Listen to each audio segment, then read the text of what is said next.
GST எல்லாத்துக்கும் நாடாளுமன்ற உறுப்பினருடைய மேம்பாட்டு நிதியிலேயே ஜிஎஸ்டி வசூலிக்கிறாங்க.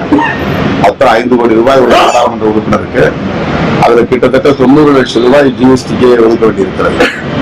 ஆக அதிகாரப்பூர்வமாக 5 கோடி என்றாலும் கூட நடைமுறையிலே அது 4 கோடியாகத்தான் இருக்கிறது.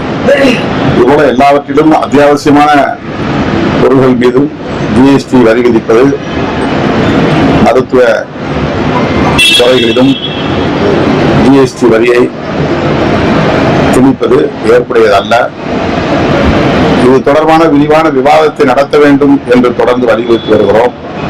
மாநில அரசுகளின் உணர்வுகளை, அவர்களின் கோரிக்கைகளை இந்திய அரசு கேட்டு பரிசீலித்து உரிய நடவடிக்கை எடுக்க வேண்டும்.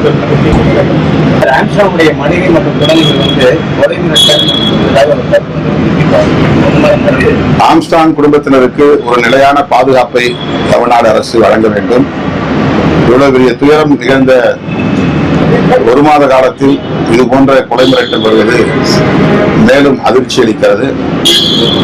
ஆகவே இப்போது பாதுகாப்பு வழங்கப்பட்டிருக்கிறது என்றாலும் கூட அவருக்கு நிரந்தரமான ஒரு பாதுகாப்பை வழங்க அரசு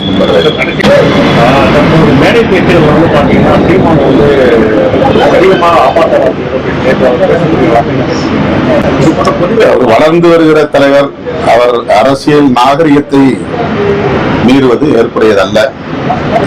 கொள்கையை பேச வேண்டும். தன்னவர் மீதான வன்மத்தை வெளிப்படுத்துவது அவருக்கே நல்லதல்ல.